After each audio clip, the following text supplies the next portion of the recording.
Namaste, welcome to Lunar Mysticism Vidya, and this is going to be a short video on this upcoming eclipse that we have in a few hours here in the United States.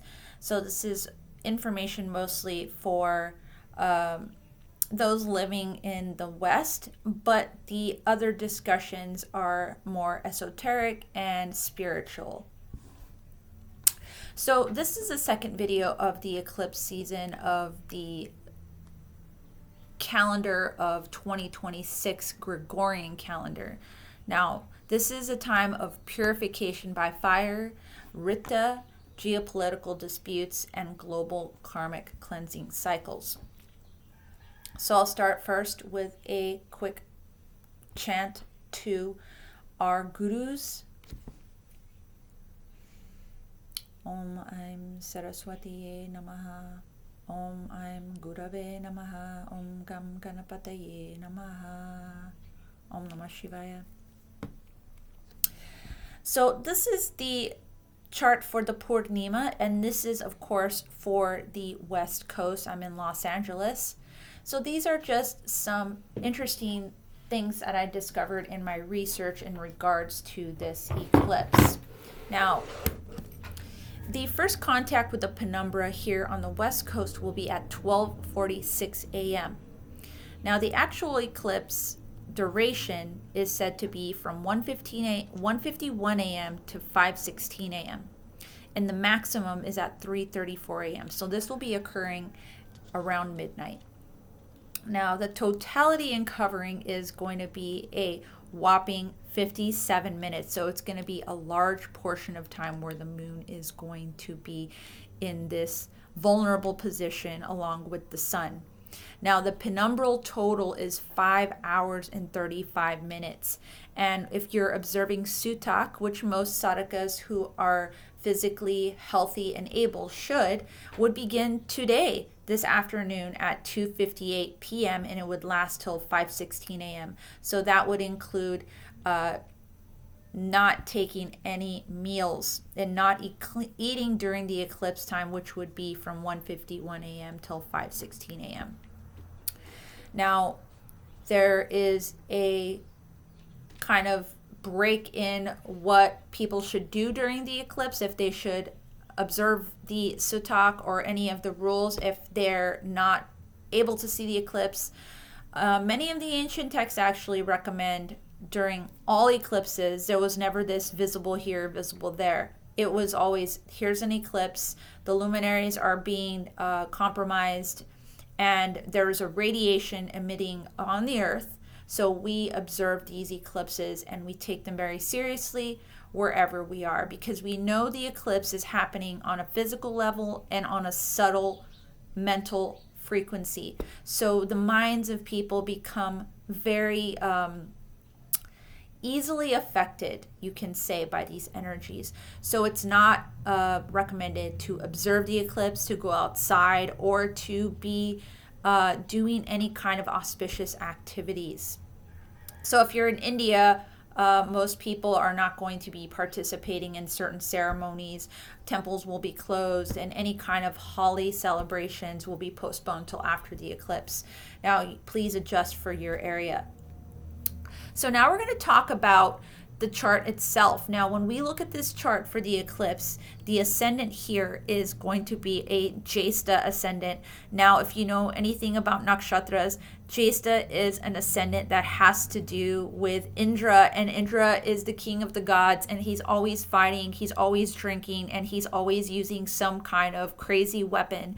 So we have those kinds of themes happening right now in the world, where there is a huge global kind of firestorm happening everywhere, and it's involved in a lot of the public consciousness is being affected, whether you're there or not. It's kind of bled over all the way into the United States. Now, the countries really involved are the United States and Israel, and also we have Iran.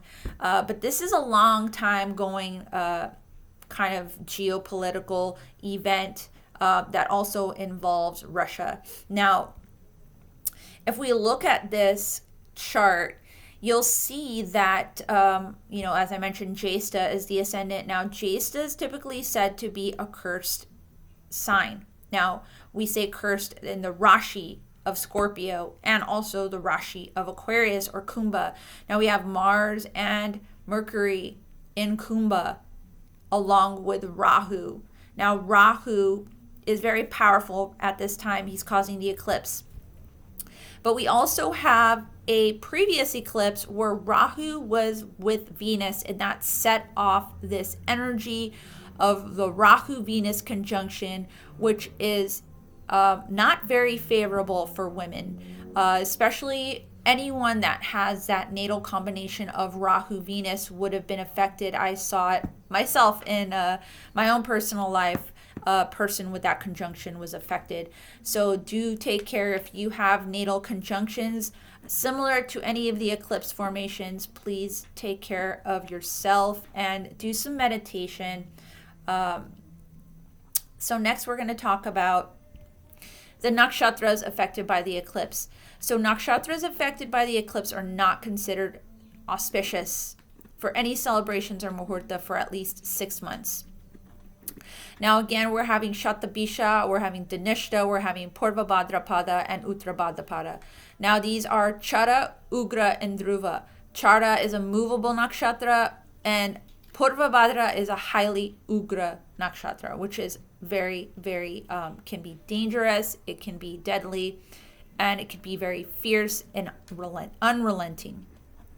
Now, we have Buddha and Purva Bhadrapada, which is retrograde and combust. Then we have Mangal, which is also combust. We have Rahu with Surya and Ketu with Chandra. Now, you know that anytime the moon becomes conjunct either Rahu or Ketu, there is some kind of compromise of mental energy. I've seen Ketu to be more destructive when it comes with the moon because it detaches the minds of the masses. And Ketu is a Rudra energy. Rahu people say is dangerous energy, but actually I've seen Ketu to be a lot more destructive and dangerous. It's a Rudra, it's unrelenting, and it'll pluck you from this planet quicker than you can think about anything. It'll cut you off from situations that maybe have been stagnant. So we're seeing that a lot with this kind of Ketu energy. It's also occurring on a Tuesday, which is Mangalwar. So there's a certain power of Mangal again, and Mangal in Dhanishta is a very, very powerful energy. Now, Mangal does very well and feels very comfortable in Dhanishta Nakshatra because it actually is influencing that nakshatra.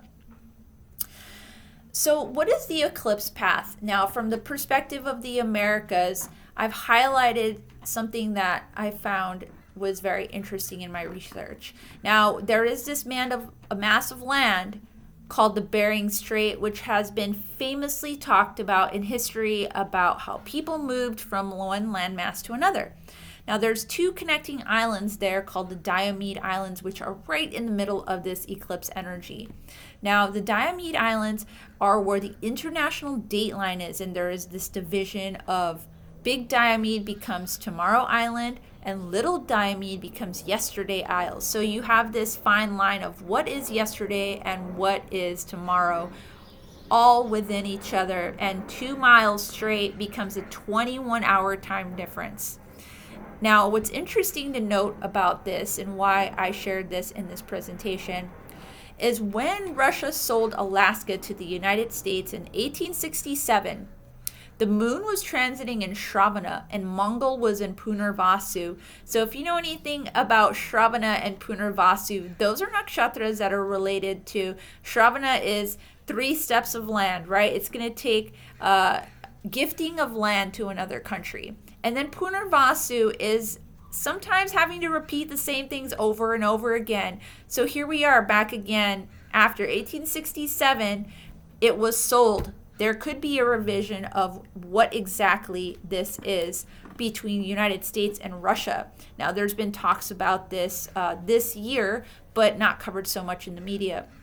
When this purchase happened, Rahu was at 0 degrees Purva Falguni, and Ketu was in 0 degrees of Purva Bhadrapada. So there was this shift happening. So what does this have to do with the eclipse? Now, this has to do with the eclipse energies happening at a time where there's Holika, there is a Purnima, there's also some other celebrations that I'll talk about in the end that are all occurring at this same time. What's important to note is the Devata of Shatabisha is Varuna. Now, Varuna is important because he maintains the cosmic order. It's the Rita. Now, we see the Rita talked about in the Rig Veda as the Sindhus follow the path or the Rita of Varuna. The wheel of Rita revolves around the sky with the 12 spokes. Now, what is that? That is the sun's transit through the 12 Rashis. And then again, we see the dawn, the daughter of heaven, correctly follows the path of Rita. Now, that picture of the female image below Varuna is Usha's, who is the goddess of the dawn, who brings the light after Varuna ends the day. Because we know Mitra rules the daytime, Savitur rules the afternoon, and Varuna rules the evening, and Usha is the goddess of the dawn. So this is an interesting correlation when we think about the cosmic order and how Shatabisha is really tied into these eclipses that we're seeing on this 511 axis of Leo and Kumbha, which is, again, the government and the people. The cosmic order is being balanced again. All of these regimes that were holding the people down, murdering people, genociding people, are coming into the limelight for the world to see now through the amazing technology of social media, who would not be even existing without Rahu. So the next celebration that is part of this whole portal is Holika Dahan, and this is a purification by fire. Now, I won't tell the whole story here because I'm sure most of you are knowing it, but really the story is about Prahlad, who we know actually was saved not once but twice by Vishnu for his devotion. Now, this Holika ends the winter, and it marks the beginning of Vasant. So it's in this period of Sandhi, which is usually considered a time to watch your health. This is why we do all this purification, cleansing, and fasting. Now, this story is Prahlad was so devoted to Vishnu that his father, Hiranyakashipu, wanted to kill him because he couldn't stand his devotion. So he tricked him and told his sister Holika to take him to sit in the fire with him and that they wouldn't be burned before their devotion because she had this magic scarf, right? So we think about Jesta and it has to do with magical amulets and talismans. Well, here's this magical amulet and talisman, the scarf, which flew off Holika and ended up burning her, but Vishnu came to save Prahlad. And then again, we hear about Prahlad being saved by the Narasimha avatar. So this teaches us to stay devoted and that the dark forces are always going to try to disturb us when we're on the path to devotion, on the path of Dharma, but a Dharma will always get burned and purified. So, symbolically, there is a fire where things are burned and offerings are made, and based on the traditions that you follow, you can also take part in these beautiful rituals. So the Bhagavad Gita actually talks about this in Vibhuti Yoga. Lord Krishna says, of the Nagas, I am Ananta. Of the water deities, I am Varuna. Of the Pitrus, I am Aryaman. Of the governors, I am Yama. Of the Daityas, I am Prahlada. Of the reckoners, I am Time. Of the beasts, I am the Lord of the beasts. And of the birds, I am Garuda. Because we know that Prahlada was half of a Daitya. So there's that, everybody has that innate energy of a Daitya, right? We're all trying to fight it as humans because we don't have that purity of the Satya Yuga. So there's that lesson again coming through the Bhagavad Gita. So after the darkness, we have the light, the love and the blossoming of Vasant Rintu. We're also going to be celebrating Lakshmi Jayanti, which is the birth of the goddess Lakshmi, who emerged from the Samudra Manthan, Following this eclipse portal, we prepare for this Vasant Navaratri, the celebration of the coming of spring and the end of the Vedic year. And after the end of the Vedic year, mid-March, towards the end of March, check your calendar for the exact date, we have Chaitra Shutla Pratipada, which marks the beginning of the Vedic New Year, which will be 2083 Siddhartha, which is quite different from the energy of 2082 Kala Yukta, which we are ending really with a very fiery, globally, you can say, sensitive situation.